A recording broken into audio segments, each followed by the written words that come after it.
12-year-old Charlotte Holmgren has a bedroom view that nearly everyone in Little Silver, New Jersey is talking about. Do you know what that is? Tower. This cell tower is just 120 feet from her home. I'm scared to death that she's going to wake up with cancer or reproductive issues. Charlotte's mother, Alicia Holmgren, says the 95-foot structure was built within a week in May, smack in the middle of town, with seemingly no warning to residents. Homeowners in one Long Island town are preparing for a fight.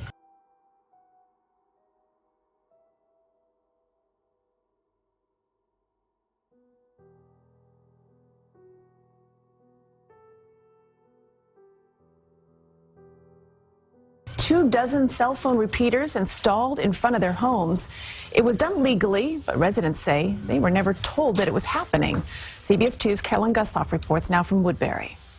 The view from Denise Tufano's Woodbury home abruptly changed last month, towering on her front lawn a cell phone repeater. I could not believe this was actually happening.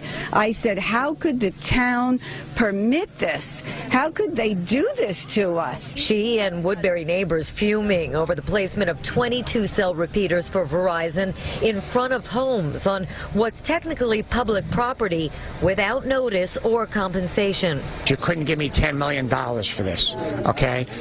There are potential health risks to these. They are aesthetically not pleasing. There's also the devaluation of our home properties. 5G technology promises faster service, but the jury is out on constant exposure to its radio frequency radiation.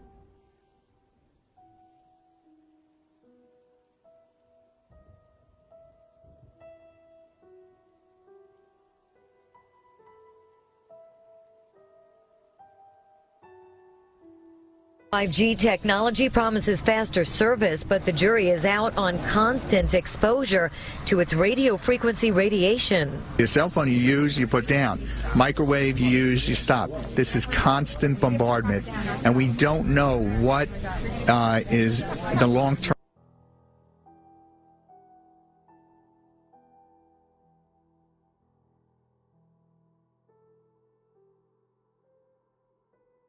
Is the long-term effects. Residents say their cell service was good enough. Put them in a commercial area. We don't need it. And you know what? We should have at least been asked. I don't think the health of my children is as important as my cell phone service. When CBS 2 asked the town of Oyster Bay's supervisor why here, he showed up at this protest and was peppered with residents' demands. They have no place in front of homes in residential neighborhoods. Now, what about the ones that are already up? The ones that Excuse me. New to the Post, Joseph Saladino says the town's hands are tied by federal rules that cut local governments out.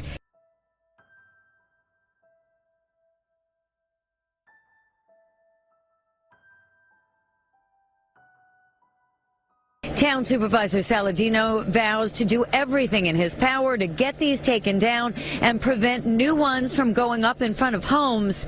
In his power, the operative words. In Woodbury, Long Island, Carolyn Gussoff, CBS 2 News. Verizon tells CBS 2 to keep up with the explosive growth. They need the antennas closer to where people are trying to connect so that they will get better coverage. They claim that the small cells have exposure levels similar to baby monitors and microwave ovens. California City is fighting back at a proposed law that is moving quickly through the legislature. They say it would allow phone companies to put up new antennas in your neighborhood, whether you like it or not. KPX 5's Phil Mateer in Walnut Creek. And Phil, today you heard some of the opposition in Sacramento, right? That's right, and a lot of it is based on what you see around us here in Walnut Creek. You're walking down the street in the downtown of your little town, and you maybe one day will look up at a street lamp like this, and sitting on top of it is something totally unexpected, a cell phone antenna. Here's the story. 5G wireless has the potential to be a game changer. But to pave the way for that game change, telecom companies need to put up between 30,000 and 50,000 of these small cell antennas, including several likely in your town over the next 5 years, but with only limited local say. Local neighborhoods would be seeing something the size of a refrigerator showing up on a street pole, and they could say nothing to stop it. A library, a school. On traffic signals, on light poles, This would give the companies free rein to install these small cells on any public infrastructure, and we would have no ability to say no. We're also talking about an industry that is a big player in California politics. In the 2016 election cycle, telecommunication companies contribute over $3 million to both California Democrats and Republicans that are now deciding on this bill, which, by the way, shot through committee on a 6-1 vote with 2 abstentions. It's going to be a tug of war, but it looks like they're going to win, so it's only a matter of time when we're going to be seeing these. By the way, you'll be able to check it all out on the internet because they're going to make that faster as well. In Walnut Creek, Phil Matier, KPIX5. Back to you guys. Hi, this is John in Los Angeles. It's October 22nd, 2017, about 10 o'clock in the morning, and I'm at a park in Dominguez, California here. That was a little religious ceremony they got going down there. So I'm looking around the park, and I'm looking at this. Look at this. This is a microwave cell tower, guys, right out in the open where anybody can walk up to it. People are being hit by it that are playing in the park and all this stuff. And I'm gonna show you the signs here, wide open. Look at this.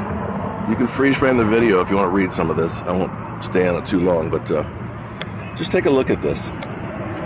Look at this. Yeah, you really want to salute this. They're microwaving the piss out of us all, and they're disguising it as this. This is what they do. They put the flag on things so you trust it. Well, I don't trust it, all right? Put the flag on things so you trust it. Well, I don't trust it. Tour guide said that one of the reasons they wanted to build the data center in Utah was because of the patriotism of people from Utah. Yeah, that was one of my questions is, you know, why did you come here? And his response was, the electricity is cheap and the people are patriotic. And I read that as a code word, is that nobody's going to ask any questions. And, you know, that kind of sat with me uneasily, that it, in my opinion, patriotism is questioning your government consistently. The idea that we're just sheep out here and we're not going to care, I think is, you know, even though we're a very conservative state, I think a lot of people would bristle at that idea. Put the flag on things so you trust it. Well, I don't trust it. You may sign up to speak. You may, please leave. Please leave the room. Thank you. Please leave. Shame on you.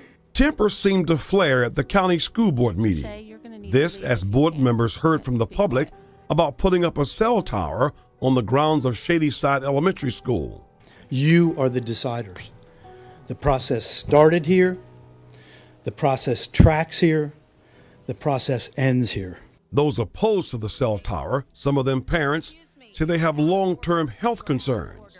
They were counting on the board to take action by casting a vote, even though it was only a review item. As board members, please protect our children. We absolutely need you today to be brave. Even as both sides lined up to be heard, it was evident there was still plenty of frustration. That's when the board had to call in security. It's time for you to leave. Thank you, I will, thank you. There was public support for the Shadyside cell tower from residents who tried to convince the board of the benefits. With the current storms brewing in the Atlantic this week, I think about safety. Will my cell phone work if I call for help?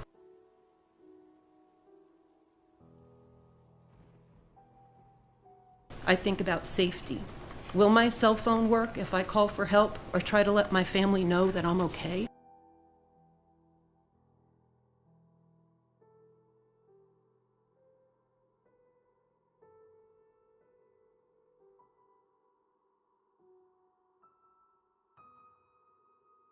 Please do not let the financial agenda of these small few in our community bully this board into backing out of this plan. One board member called for a vote on the issue, even though he realized the item was only up for review. Motion fails at this time. That said, the cell tower proposal, now out of the hands of the school board, awaits an official permit. Now, looking beyond Shadyside, there are two other pending cell phone tower proposals, one of them on the grounds of school board headquarters. So what's the financial benefit? Last year, the school system collected a little more than $81,000.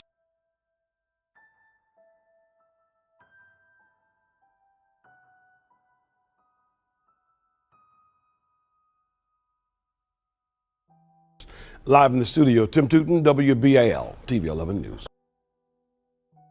Of all the places in Shadyside, why are you trying to put a cell phone tower in my kid's playground? This is ground zero for the best possible opportunity to create. I understand, but the point I'm making is this. You're asking why I can't go somewhere else, right? You're asking why can't I go like a mile away or 2 miles away? The answer is this is the best place to fill the hole in the network.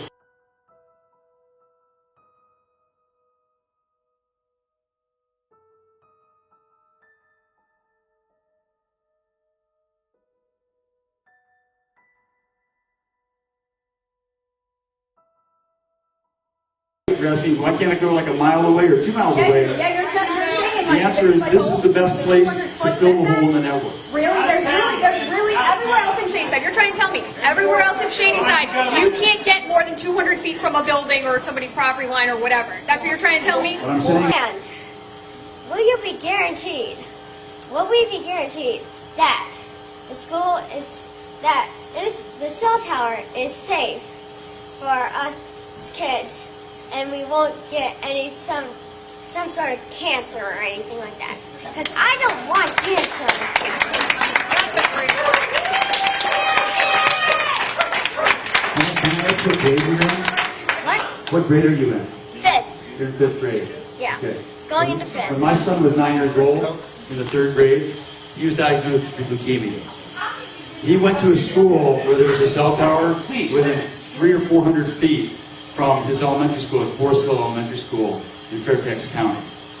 So if there's anyone that can understand your concern, it's me. Because I'm a parent of a child who had cancer and survived cancer. And I can tell you that there is no credible evidence to demonstrate that my son got cancer from that cell tower.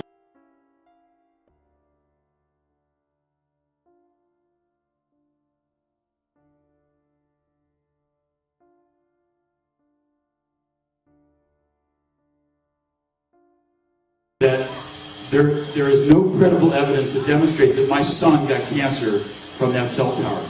Because the reality is that there's no evidence to show that God was harmed. And I wouldn't have been before the president.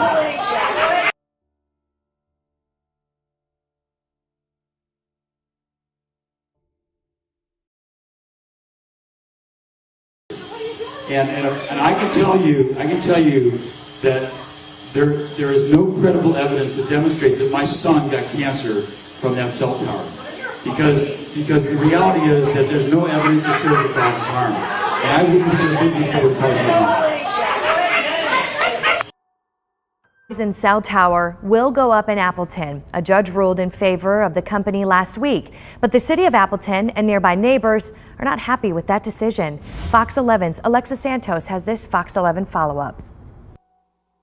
It just doesn't belong there. Neighbors near a proposed Verizon cell tower in Appleton are disappointed with the judge's decision to allow the company to build. At the end of the day, nobody should be allowed to build a cell tower that close to a residential area. The city of Appleton tried to stop it. The Common Council denied the permit for constructing the tower because of concerns from neighbors about safety and loss of property values. They came forward and they really laid out their case. It was a pretty powerful case. So council said, no. See what happens. We'll take our chances. In August, Verizon sued the city of Appleton over that decision. Outagamie County Judge Nancy Krieger ruled in favor of Verizon's claim that Appleton didn't provide enough evidence to support that permit denial, and those grounds are not valid for denying a permit. We're definitely pleased with the outcome, and for us it really comes down to public safety. And for us it really comes down to public safety. And I can tell you that there is no credible evidence to demonstrate that my son got cancer from that cell tower. Because the reality is that there's no evidence to show that God was harmed. And I wouldn't have been before the president. And for us it really comes down to public safety. Verizon says it wanted to fill in gaps in coverage in the Appleton area and also make sure people could use their phones in case of an emergency. I think about safety. Will my cell phone work if I call for help or try to let my family know that I'm okay? People living near St. Joseph's Church on Green Bay's south side are voicing their concerns, protesting this morning against a cell phone tower that will be built on church grounds. Protesters of this tower say there are several reasons they do not want the tower to be built there, including what they say are health risks, lowering the value of their property, and messing with televisions and radios on their homes. A staff member of the Quad Parishes told us some of the reasons the church agreed to having the cell phone tower on its property, including financial benefits. Provide better cell phone coverage. And nowadays everybody has a cell phone. So that's one of the main things. It will be an evangelization tool for us. It's going to be a clock tower, and it will have our church name on all four sides, a cross on the top lit up so that people will know that there's a church here. It's a terrible location to put up a 140-foot tall cell phone tower. Willoughby Hills residents like Dan Valerian say they were stunned to learn their mayor approved a massive cell tower to be built here at this location on River Road without them even knowing it. A location residents say is all wrong. The beauty of the Chagrin Valley on one side, residential areas all around you, a historic cemetery, a historic building, and you're just going to wedge this thing right in the middle of all that? And some Willoughby Hills council members say the mayor broke the law by approving the project. And to find out that the mayor had signed it months before the first meeting was held, I think that's just wrong. And frankly, at our December meeting, we asked the mayor, not once but twice, did you sign any agreement with Verizon or the representatives? He said no both times. Did you sign this lease without consulting residents? Yes, I did. Did you sign this lease without consulting residents? Yes, I did. Mayor Robert Weger admitted he approved the project without talking to residents, but told me City Council was in on the deal. A deal that could have Willoughby Hills facing a lawsuit if it doesn't follow through. It's got to go through 2 readings at the Planning Commission, and that hasn't happened yet. Reporting here in Willoughby Hills, I'm News 5 investigator Joe Paganakis. Residents in one of El Paso's oldest neighborhoods are speaking out against a proposed cell phone tower. KFOX 14 News at 9's Megan Lopez attended a Sunset Heights community meeting tonight to find out why they're so opposed to it. She joins us live in the studio to explain why residents say they don't want the tower. Megan. Robert, people who live in the Sunset Heights Historic District say the 60-foot tall tower will be an eyesore. They say it doesn't belong in their community. The president of the Sunset Heights Neighborhood Improvement Association, Cito Negron, says the tower and the city is currently considering whether it wants to let Crown Castle build that tower for Verizon Wireless. These are some artistic renderings of what that tower could look like. Negron says that the company offered designs that would look like a Bhutanese structure to disguise the tower so it would resemble a UTEP design. But some of the residents I spoke with tonight say that's not enough. Now, they talked about disguising it to look like a UTEP tower, you know? But this is not UTEP. This is Sunset Heights. If they want to put that over there by UTEP, you know, that's their decision. It's not consistent with the integrity of the historic nature of the neighborhood. It might not be to the benefit of anybody but the cell carrier and the property owner. It's definitely not to the benefit of the neighborhood.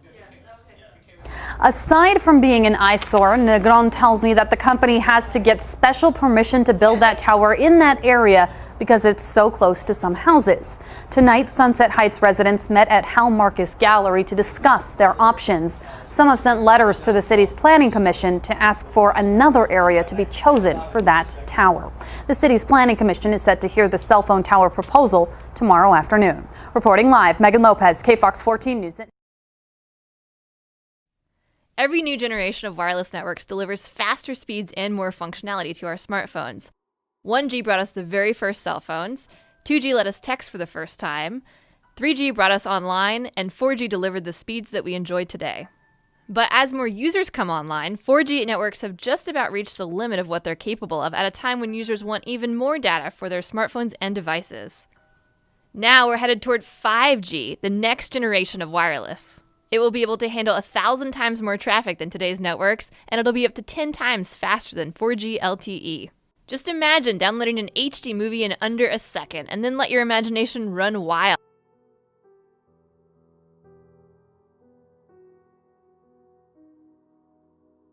world. 5G will be the foundation for virtual reality, autonomous driving, the Internet of Things, and stuff we can't even yet imagine.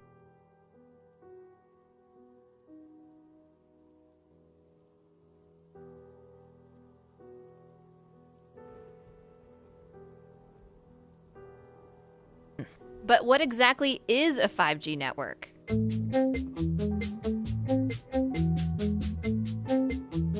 The truth is, experts can't tell us what 5G actually is because they don't even know yet.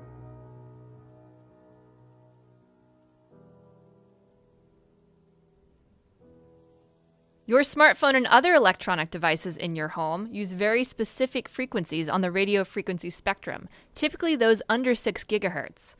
But these frequencies are starting to get more crowded. Carriers can only squeeze so many bits of data on the same amount of radio frequency spectrum. As more devices come online, we're going to start to see slower service and more dropped connections. The solution is to open up some new real estate. So researchers are experimenting with broadcasting on shorter millimeter waves, those that fall between 30 and 300 gigahertz. This section of spectrum has never been used before for mobile devices, and opening it up means more bandwidth for everyone.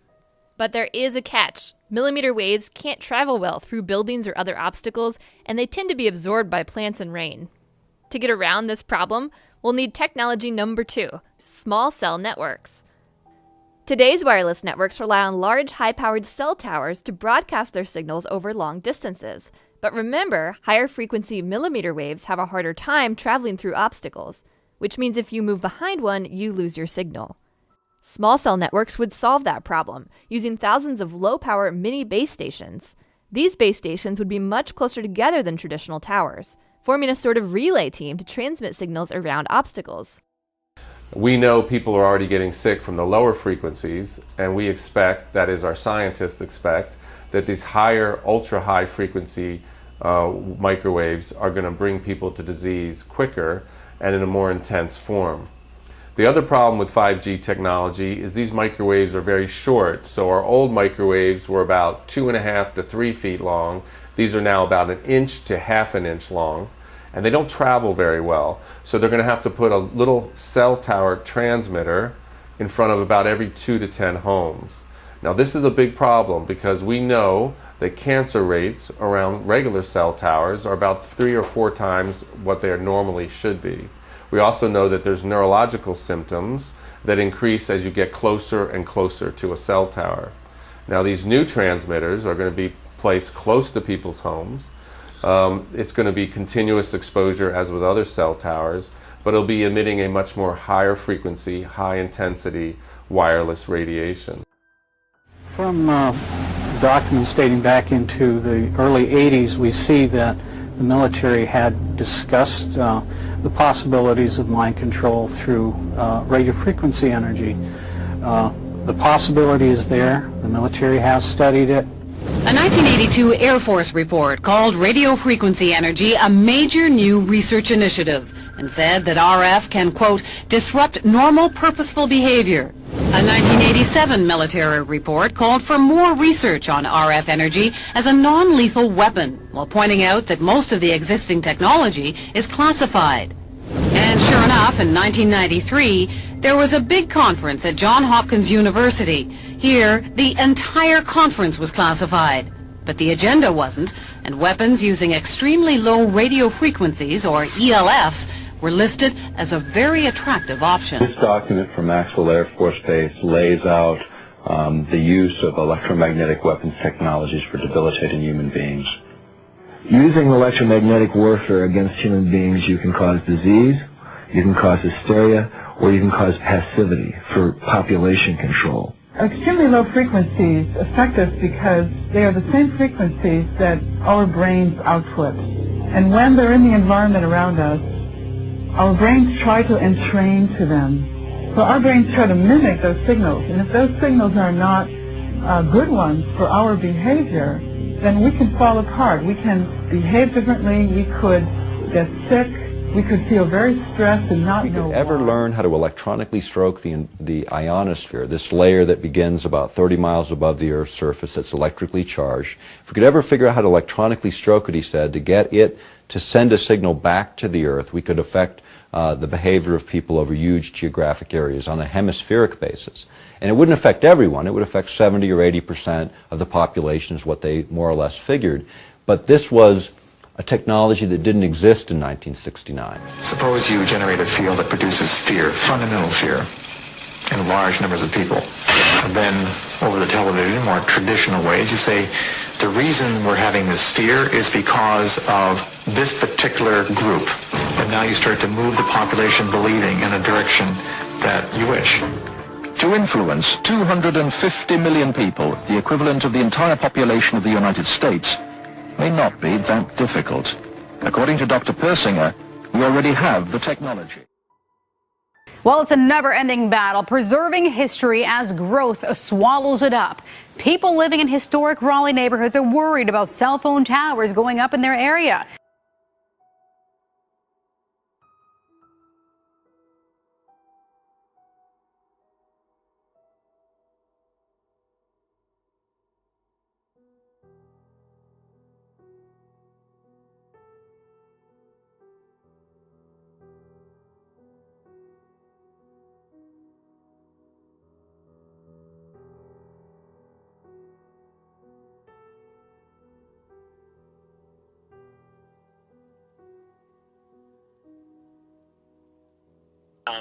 And for us, it really comes down to public safety.